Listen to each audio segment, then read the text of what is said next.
Muy buenos días, apreciados amigos y hermanos. Hoy es martes 28 de julio y estamos listos para estudiar la lección con cada uno de ustedes.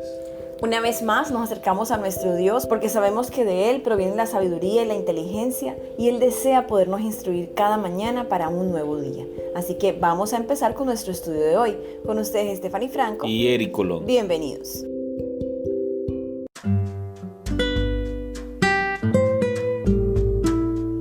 El Espíritu Santo y la testificación, el título de la lección para el día de hoy.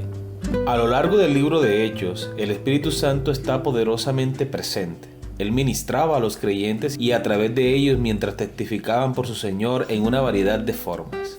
Los fortaleció para enfrentar las pruebas y los desafíos de ser testigos en una cultura hostil. Los condujo hacia buscadores de la verdad sinceros. Preparó los corazones de las personas en ciudades enteras antes de que los creyentes vinieran a esas ciudades. Abrió puertas de oportunidad con las que nunca soñaron y fortaleció sus palabras y sus acciones. Ese es el poder del Espíritu Santo.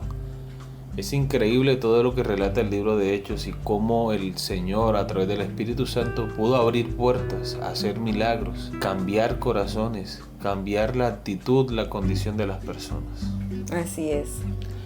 Vamos a leer el libro de Hechos, el capítulo 7, versículo 55, capítulo 8, versículo 29, capítulo 11, versículo 15, capítulo 15, versículo 28 y 29, y también vamos a leer el capítulo 16, versículo 6 al 10. Y la pregunta es: ¿cómo ministró el Espíritu Santo a los discípulos que testificaban en cada una de las experiencias enumeradas en estos versículos de la Biblia? En otras palabras, ¿cuáles fueron algunas de las diversas cosas que hizo el Espíritu Santo en estas situaciones? Muy bien, vamos a verlo en Hechos capítulo 7, versículo 55. Pero Esteban, lleno del Espíritu Santo, puesto los ojos en el cielo, vio la gloria de Dios y a Jesús que estaba a la diestra de Dios. Hechos capítulo 8, versículo 29. Y el Espíritu dijo a Felipe: acércate y júntate a ese carro. Hechos capítulo 11, versículo 15. Y cuando comencé a hablar, cayó el Espíritu Santo sobre ellos también, como sobre nosotros al principio. Hechos capítulo 15, versículos 28 y 29. Porque ha parecido bien al Espíritu Santo y a nosotros no imponeros ninguna carga más que estas cosas necesarias, que os abstengáis de lo sacrificado a los ídolos, de sangre, de ahogado y de fornicación, de las cuales cosas si os guardaréis, bien haréis, pasadlo bien. Hechos capítulo 16, versículos 6 al 10. Y atravesando Frigia y la provincia de Galacia, les fue prohibido por el Espíritu Santo hablar la palabra en Asia. Y cuando llegaron a Misia, intentaron ir a Bitinia, pero el Espíritu Santo no se los permitió. Y pasando junto a Misia, descendieron a Troas. Y se le mostró a Pablo una visión de noche. Un varón macedonio estaba en pie, rogándole y diciendo: pasa a Macedonia y ayúdanos. Cuando vio la visión, enseguida procuramos partir para Macedonia, dando por cierto que Dios nos llamaba para que las anunciásemos el Evangelio. No era que el Espíritu Santo no quisiese que fueran a esos lugares a predicar el Evangelio. No, es que había una persona necesitando ser instruida en la palabra de Dios y en el conocimiento de la verdad. Muy bien, recordemos las preguntas. ¿Cómo ministró el Espíritu Santo a los discípulos que testificaban en cada una de las experiencias enumeradas en estos versículos de la Biblia? En otras palabras, ¿cuáles fueron algunas de las diversas cosas que hizo el Espíritu Santo en estas situaciones? Podemos ver evidentemente que el Espíritu Santo guiaba a cada uno de los discípulos para que la obra de Cristo se llevase a los lugares donde se necesitaba escuchar la palabra de Dios. Me impresiona mucho el caso de Felipe. Eso es una historia fascinante porque es el mismo Espíritu Santo que le dice: levántate y ve, acércate al carro. O sea, el Espíritu Santo le dice exactamente lo que tiene que hacer. Ahora bien, Felipe no recibió del Espíritu Santo lo que tenía que enseñarle al etíope.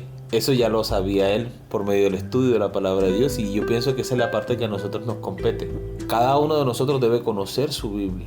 Cada uno de nosotros debe saber cómo enseñar el Evangelio a las demás personas. Por lo demás, no debemos preocuparnos. El Espíritu Santo pondrá palabras en nuestra boca. Y eso fue exactamente lo que hizo Felipe. Se puso a disposición del Espíritu Santo y el Señor hizo una gran obra a través de él. Amén. Muy bien, continuamos con la lectura. El variado ministerio del Espíritu Santo en el primer siglo fue realmente asombroso. Las experiencias anteriores son solo una muestra de su actividad. Fortaleció a Esteban para dar testimonio de su Señor frente a una multitud despiadada y fuera de control que lo apedreó hasta la muerte. Milagrosamente guió a Felipe, a un etíope influyente que estaba en la búsqueda de la verdad, para abrir el continente africano al Evangelio. Le dio a Pedro una señal de confirmación cuando los creyentes gentiles también recibieron el don del Espíritu Santo. Reunió a la iglesia en unidad en un momento en que fácilmente podía haberse dividido sobre el tema de la circuncisión y abrió todo el continente europeo a la predicación del Evangelio a través del apóstol Pablo. El Espíritu Santo estuvo activo en la iglesia del Nuevo Testamento y está activo en la vida de la iglesia hoy. Él anhela llenarnos de poder, fortalecernos, enseñarnos, guiarnos, unificarnos y enviarnos a la misión más importante del mundo, que es llevar a hombres y mujeres a Jesús y a su verdad. El punto que debemos recordar es que el Espíritu Santo todavía está activo y trabajando hoy, tal como lo estaba en la época de los apóstoles y la iglesia primitiva. ¿Cuál es la diferencia? Yo pienso que es la disposición. Ni siquiera la consagración, porque los mismos apóstoles y discípulos tenían imperfecciones de carácter en su personalidad. Yo pienso que la consagración de ellos se debió a la disposición que ellos tenían de estar en comunión con Dios, a esa dependencia constante de Él. Cuando nosotros tenemos un compromiso con la iglesia y cuando nosotros asumimos la misión como parte de nuestra responsabilidad en la vida, somos más conscientes de nuestra necesidad de Dios, somos más conscientes de nuestra imperfección y buscamos la presencia y la dirección de Dios para que nuestra vida cada día vaya creciendo a la estatura de Cristo. Cuando nosotros nos ponemos a trabajar en la causa de Dios, queremos estar a la altura del trabajo que estamos haciendo. Y es por eso que más necesitamos orar, y es por eso que más estudiamos la Biblia. Y lo que Dios ha prometido se cumple, que nosotros seremos transformados mediante la contemplación. Y mientras más contemplamos a Cristo y sus obras escritas en la palabra de Dios, cada vez vamos pareciéndonos más a Él. Así es, qué gran privilegio tenemos. Muy bien, hemos llegado a la pregunta final. ¿Qué podemos hacer día a día para hacernos más abiertos y susceptibles al poder del Espíritu Santo en nuestra propia vida? ¿Cuáles son algunas de las decisiones que debemos tomar para permitirle trabajar en y a través de nosotros? Yo creo que todavía tenemos la oportunidad de escuchar la voz del Espíritu Santo cuando nos habla en cosas muy sencillas, como por ejemplo estamos en la casa, en nuestras actividades cotidianas, y de repente sentimos la impresión que necesitamos orar. De repente sentimos la impresión que necesitamos leer la Biblia. De repente sentimos la impresión que debemos orar por tal hermano, por tal miembro de la familia. Es el Espíritu Santo que me está diciendo lo que debo hacer justo en ese momento. Y ya depende de nosotros hacer caso omiso a la voz del Espíritu Santo o obedecerla y crecer espiritualmente con la ayuda del Espíritu de Dios. Yo no sé, hermanos, mi amor, si a ti te ha pasado cuando uno siente la impresión del Espíritu Santo por hacer algo. Sí. Dios desea que nosotros seamos colaboradores con Él. A veces no le damos mucha importancia a la oración intercesora, pero espero que durante esta semana nos quede bastante claro que es muy importante. Y pienso que desde nuestros hogares podemos realizar este ministerio en favor de la causa de Cristo y la predicación del Evangelio. Y no simplemente eso, el Espíritu Santo a cada uno nos llamará de una forma distinta a trabajar en su causa. Yo solo estoy poniendo algunos ejemplos. Es posible que usted haya recibido un llamado o la impresión directa del Espíritu Santo a hacer algo por alguien o hacer algo por la iglesia. Cada uno tiene la responsabilidad de escuchar y obedecer la voz del Santo Espíritu. También creo, amor, que es importante que tengamos en cuenta que no hay que esperar a sentir la impresión del Espíritu Santo para orar o para estudiar la palabra de Dios. Nosotros debemos disponernos a estar en un modo de oración constante con Dios, conexión con Dios, hablando con Él durante el día como con un amigo y simplemente tratando de mantener la conexión activa, que en ningún momento perdamos de vista a Dios, sino que siempre lo tengamos en nuestros labios, diciéndole cosas en nuestra mente y también con la disposición de leer su palabra. Pero no leerla por leerla, sino leerla buscando ese tesoro hermoso que hay allí.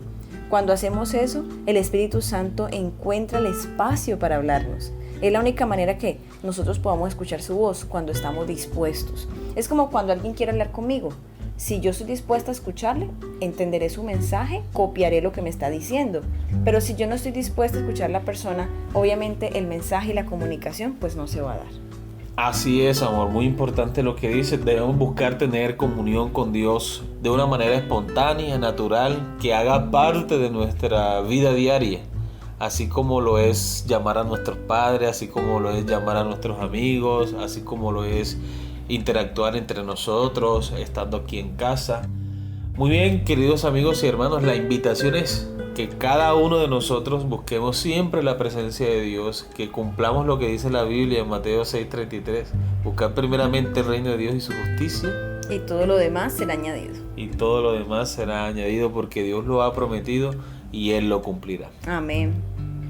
Muy bien, hemos llegado al final de nuestra lección. Esperamos que haya sido de gran bendición y de gran entusiasmo para nosotros para continuar con esta obra. Amén. Les esperamos mañana con una nueva lección. Que Dios les bendiga.